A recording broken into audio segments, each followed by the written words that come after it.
Level Up Latina partners with working women and mamas alike to guide them in achieving fulfilling career and life goals through financial empowerment, professional or leadership coaching, and personal wellness.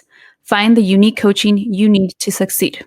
You're listening to Vettel, Ceci, and Irene, and we are Level Up Latina. Welcome back to another episode of the Level Up Latina Podcast. It is episode 305, but it's also summer series number 9. And this is our random episode where we're going to be talking about everything and anything pertaining to what we've experienced, what's going on in the world, what's going on in our own world in the sense of just within our 4 walls or our homes, our neighborhoods, or anything like that. But before we get started, how's everyone doing? Good. Good. Excited to be here.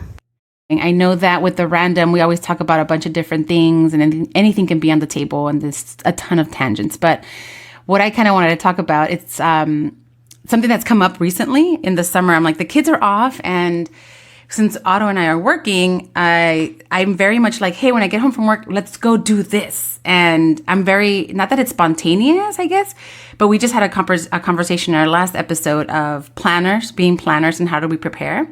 So I kind of want to just touch on like planners versus spontaneous. Do you think that, are you more, obviously we're more of planners, but how do you guys deal with spontaneity? Are you okay with, so one day Diego walks through the door like, Irene, let's go do this. Or llega Luis, hey, chula, let's go for a drink right now, or whatever it is. Like, is that something that's present in your relationship? Because with me, I tell my husband, let's go to the pier for a walk at the beach. Let's go see the sunset. And he's like, right now? You mean like right now? Because that's something to plan for 2 weeks from now. I'm like, como que in 2 weeks? Like, we're alive right now. We don't know what's going to happen over there. So I'm the one who walks through the door and it's like, let's go do this. And he's like, you can go. But I have to prepare for it, right? Do you guys have that with your family? With your partners, at least? Yeah, we're very spontaneous, but I know that my personality is probably planning for spontaneity. My husband's isn't, so I love to just go with the flow. He's very, very spontaneous, so I will go with the flow with him, and he does it to all of us. He will do the funniest, goofiest, sweetest things that, like, okay, we're all getting up and we don't have shoes on and we're outside walking barefoot because he wants to walk us 6 doors down because he saw a squirrel nest and we have to all go admire it now, and that's going to turn into going to Starbucks. But wait, we don't have shoes. It's fine. Who cares? Just go to Starbucks. Only one of us has to go inside. But wait, but we're going to look homeless. Like, he is the man of that, and I just love it.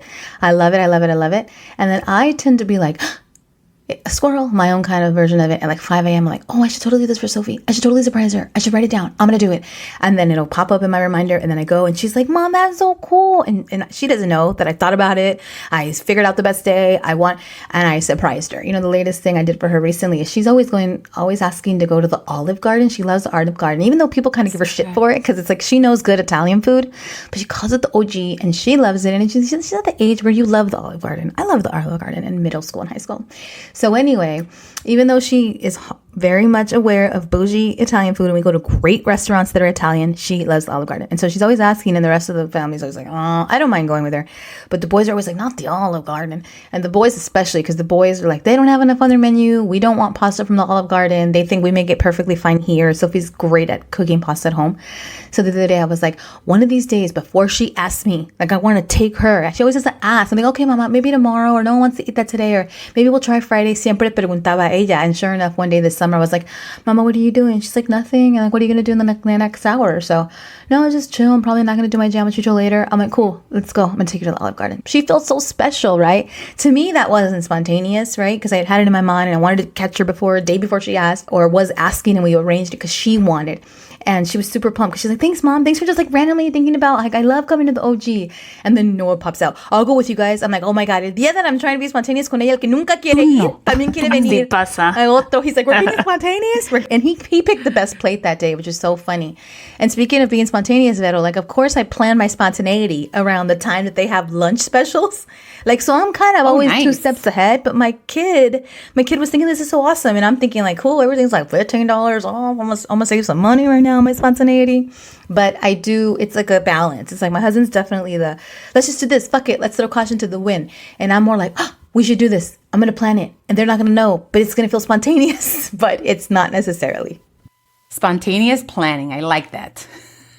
still nice because they feel special, right? They feel excited. Like today, they're all going to Topgolf, and I had to do this. And if we didn't have this, if we were having technical difficulties, I was going to run to Topgolf and surprise them right now because they're all there. And that would have been to them like, Mom came after all. She's not busy after all. Yeah. I already had it in my mind. If for whatever reason we don't record, I'm going to try to run and see them because they're all there right now. So I try to be like spontaneous and surprise them, and as opposed to just like sitting here like, oh, I guess I missed it. So it's not always, can't always be planned. Yeah. But it does take you wanting to show up. Like spontaneity, it takes you wanting to ignore the feeling of, ay, que hueva. Like, do it anyway, right? Even if I showed up at Topgolf for 20 minutes. I did it anyway, and that's ay, cool. que esto.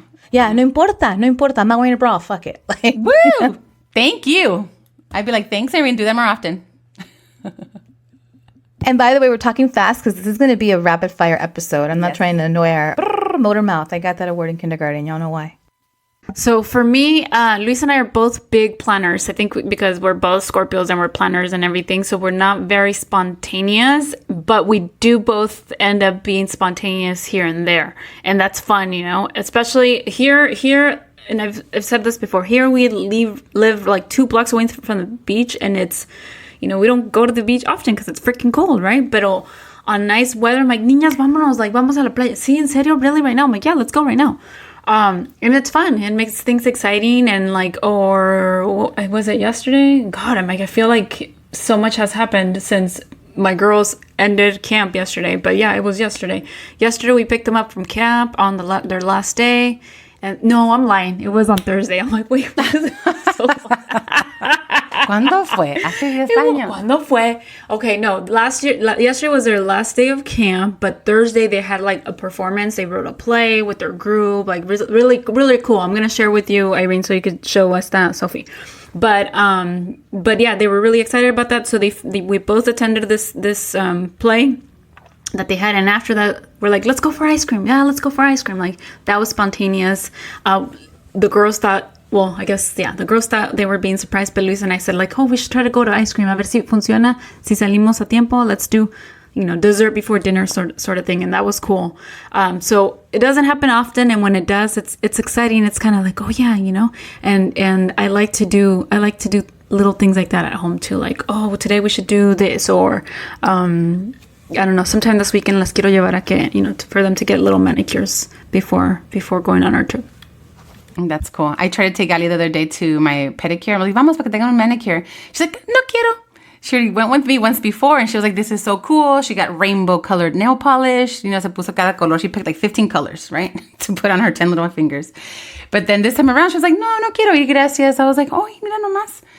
Okay, fine. I'll go by myself then, But it's trippy that kids one day they were like, let's do this. And the next day like, no, gracias. No quiero. Let's see, another quick question. Let's see, what would be, would you rather be fluent in all languages or be able to talk to animals? Oh my God, I want to talk to my animals. Imagine if I could talk to Teddy and Halo. I don't care about the other languages. These are family members. I need to know what they're thinking. I need to know what the side-eye means, what the whining means, what the when we first see Halo, she always howls. And I feel like she's like, where you guys been all day? It's been 3 hours. Your ass needs to be at home and stop being so spontaneous. Like, Halo nos regaña, and I wish I could understand what she was saying, Vero. That's a good one. Me too. I wish I could speak and understand Porthos, because I always look at him like, he looks at me and like, I always make up songs and I'm singing to him, and then I grab him and I don't know, just every night, because I put him to bed. So I siempre le canto and I'm like, whatever. And I'm like, I wonder what he's thinking. I wonder what he's saying, And then he has like puppy dog eyes. Yes. Teddy and Porthos have like the sad lab eyes. Yes. Like, the other day, Isaiah's like, why do they cry, Mom? Like, why does Teddy get like a tear right here? I'm like, it's just like onions. They can't clean them in the morning. Se les amontonan. I'm not feeling sensitive. And Isaiah's like cleaning his little eyes. But he looks so sad. And I'm like, he's not sad. And I'm always cleaning Halo because she's got hair here. So she gets them all crunchy. She hates me. She barks at me because I'm like, oh, it gets ten like onions in your eyes. Teddy no se le ven tan bad because he doesn't have a lot of hair. So it's like a little bit of a tear that seems to develop, but it makes the kids emotional. And I wonder if they're thinking, is it a tear? And they're probably gonna be like, it's an eye booger, dude. Like, if they talk to you. Just like you, when you were a kid, you had so many eye boogies. you know? Yeah, and you didn't know how to clean your freaking face right, just like a dog. And then they're so cute the way they like clean themselves like on the ground. They move around. They like try to like scratch their eye with their little paw. Yeah. They're like adorable. Yeah. Oh, I love dogs. But clearly we want to know what they're thinking. Clearly you do. I pretend I know what they're saying. I'm just like, yeah, girl, I feel you, huh? Yeah, today sucked, right? Okay.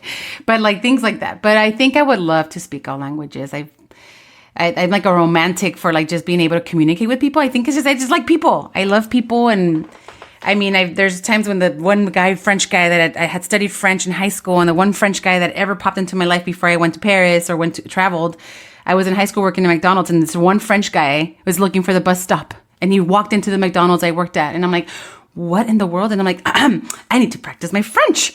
I need to talk to this guy, right? I think I would love to speak all the languages of the world and understand. I feel that we can understand by just the expressions and the way someone, is sharing themselves and their soul, right? When things are happening. But I feel it's so different when you actually can understand the words that are really coming out of their mouths and to fully engage in that conversation or what they're sharing. So I would speak all languages. The doggies, I still love them. The cats, I still love them. The birds, you guys are the bomb. But I just, I would love to talk to people, travel the world and talk to everyone in any possible way. So when we have our friend Sandrita that speaks, 4 or 5 different languages, I'm just like, damn, one day I'm going to go with Sandra so she can translate for me everywhere. I'm just kidding. Aunque nunca es muy tarde para aprender, pero that's just one of those things. And I know that normally with our conversations on our podcast are lighthearted because we know that the world is a tough place. But I kind of want to end it before we go on to anything with more of a reflective kind of conversation because it has been heavy. I know that I've been posting more than usual on Instagram about the situation that's happening in Gaza. But is there what world event or news story recently made you stop and reflect? Obviously, I think for me, I've been stopping and reflecting since I started seeing little kids trapped under rubble, almost 2 years ago, right? But then at the same time, it made me really, every day that I get updates or every day that I see something that's happening in Gaza, I hold my kids tighter. And I think, the way I wake up with gratitude. Every time I wake up, I get, thank you, Diosito, por nosotro día, and I'm always very grateful. And I thank the Lord for giving me another day in this world, and seeing my kids be okay and being, to what I could say healthy and safe. So for me, that has recently been the most consistent thing, along with the ICE raids, obviously, right? Like kids being torn apart from, or families being torn apart. So is there a world event or news story recently that made you stop and reflect? It could be anything. It doesn't necessarily have to be Gaza. It doesn't have to be the ICE raids. Is there something that really caught your attention? You're like, oh shit, is this what's really happening right now? Like, for me, like when I see news stories, I go, you've got to be fucking kidding me, right? That's my reaction right now, constantly. So is there anything for you ladies that has been something like that? Okay, so everything that we're seeing, los niños, like esqueletos, like just in bones, like it's really, really hard to watch. But just this week, I don't think I told you guys, but it just hit home. I freaking witnessed ICE in action. No les conté? Oh my God. Oh my God. No. Okay, so yes. So one of my clients had her citizenship interview on Tuesday, right? I get there to the building. I start seeing kind of like commotion, and then I couldn't locate my client. We always meet in front of the building to go in through security together, and then at the corner, I see a bunch of ICE agents, like así, like como que buscando a alguien, looking for someone. And then the security guard says like you're gonna have to go across the building or stay. Like we're not letting in anyone right now. And I was like, my client has an interview. What do I do? He's like, go to the other side of the building in case they let you in through the other entrance. So as I'm walking around the corner to the other side of the entrance, a bunch of folks that were protesting ICE, they start running and scrambling and yelling. And I'm just like, me quedé un poquito como a deer in the headlights, where like I was like nervous, like what do I do? So I start walking. I still can't locate my client. Like, where is she at? What happened? Whatever. And estoy otra vez just kind of like witnessing everything, people running, people screaming. Then there's this black van like speeding through the streets, runs a red light, and then the protesters like point out and they said something like, that's the van. So I'm like, again, clueless, like what is happening? And then in that same instant, like a bunch of ICE SUVs start like approaching and getting in front of the building. And I'm here on the phone, like I text message my colleagues. I'm like, there's ICE activity here at USCIS building. I get my client on the phone and she's like, oh, we're already inside. She was inside with her daughter. She's like, the security guard let us in because of everything that was happening. And I was like, okay. So then I waited patiently witnessing all of this while they opened up the building again and let me in. So I didn't get the full scoop, but I believe that the protesters were able to detain or stop ICE from picking up someone that had shown up to their court appearance. But I'm like talking about it and I'm still like, I can't believe I saw that. Like that was crazy. Bessie, if they were taking your client away, what would you do? I know. What would you do if they took her? I would show my bar card and I would try to say like, you can't take her, you can't talk to her, like, or I would tell the client like, you can't speak. But I mean, my client is a legal permanent resident and she's there for her citizenship. They're there for the people that don't have a status and are showing up because they are in removal proceedings. At least that's terrible. It's not okay. Yeah. It's like they feel like they're there to solve the problem and then they're like grabbing them when they're most vulnerable. I was at Disneyland dropping my daughter off yesterday and it felt really quiet. And the person who gives us the free tickets to go to Disney was like, yeah, ICE did come here earlier in the summer. And I was like, what? Here? The most magical place on earth where you feel good the minute you step on the damn parking lot and hear the freaking Disney music and the colors and everything else. It was so depressing to hear that ICE has already made Disneyland. And it's true because my daughter got to get on all these rides. She said it wasn't that bad. I'm like, a Friday in the middle of July in summer when people are off school? That's an ICE effect, Vero. That's an ICE effect, Ceci. Like, I know it. Yeah. So it was super, super sad. F that. And for you, Danae, what's been the what news story or what recently made you stop and reflect? Obviously, so much shit's happening, but really loved the whole idea that Miss Rachel is getting shit for standing up for the kids of Gaza. I do not have little kids. I do not know about her craze, but I know that kids love her. And I read recently that she is like this generation's Mr. Rogers, and I loved him, and I loved learning from him. And he was like a big comfy blanket. They always had him on in preschool. And when you learn about him, you learn how he like really broke stereotypes. He really engaged African American people in roles at a time where they weren't. And he was very much showing that we all matter and that we all should be included. It was really, really cool to follow along in his journey. So she's this generation's Mr. Rogers, and she's like, I don't care if I lose my career. I don't care if I am perceived the wrong way, but I have to stand up for children. Like, I have to do that first. And I just found that story so poignant. So I was down the rabbit hole when I saw the feature about her, because again, I don't follow the show. I didn't know that there was controversy. I started to look at her Instagram. I wonder if I followed it. I just started to see kind of her Instagram, and I love that she's posting politically. I thought that was super awesome. And then I saw another report on her being interviewed about the fact that like she's not going to back down. She's in fact going to double down about standing up for the kids in Gaza. Yeah. And so she featured, I guess the news story I saw is that she featured on her show a child who's a double amputee was on her show, a child from Gaza. I'm like, dang, this is like her Mr. Rogers' neighborhood moment. Like, this is her moment. She doesn't care. Like, not only is she doubling in, like, she's going to feature them and stand along. Actual children who are suffering, who are a product of war, who have been unjustly and inhumanely treated. And I thought, like, this is powerful. This is beautiful. This is courage in action. Not a lot of people would turn away from the dollar, from fame, from comfort, from all the accolades of being so popular to stand up for what's right. And I was like, damn, that hit me like a ton of bricks. And I hope that if ever given the opportunity that I have that kind of courage. She's freaking amazing. So never seen a show. Don't think I ever will have a reason to, but I hope she gets to weather it and that she gets to be around for many more years, because that's the kind of person I want my kids to like admire. Oh, yeah. It was such a big deal when she started doing this. She was like, if I don't do this for the kids of Gaza, then who am I? If I'm here to protect kids, how am I not going to speak up for them?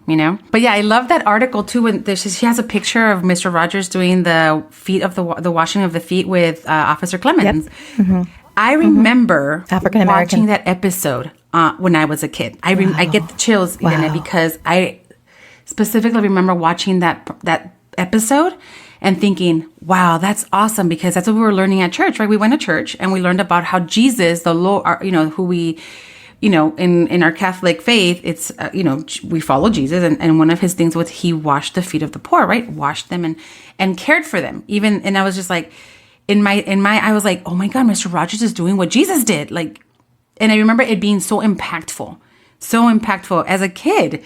And to see that, I think we get lost. It's really easy to get lost, right? In a world that is, we have constant distractions. We have our phones. We have a ton of things. Like the moment you have a screen in front of you, there's so many things in your fingertips that you have access to.